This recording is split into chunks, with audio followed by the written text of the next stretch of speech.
மதத்தின் மீது இருக்க வேண்டியது நம்பிக்கை, பற்று.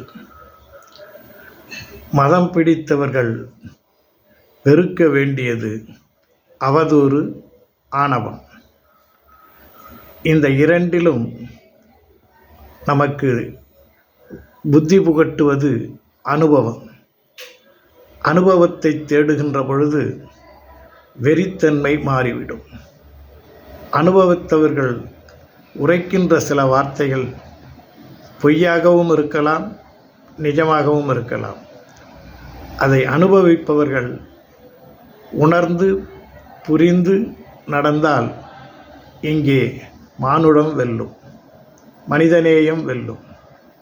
எது தேவை என்று சிந்தியுங்கள். இதுவே வாழ்க்கைக்கு தேவையான ஒரு உபதேசமாக இருக்கும். எல்லாம் இன்பமயம், எப்பொழுதும் இன்பமயம்.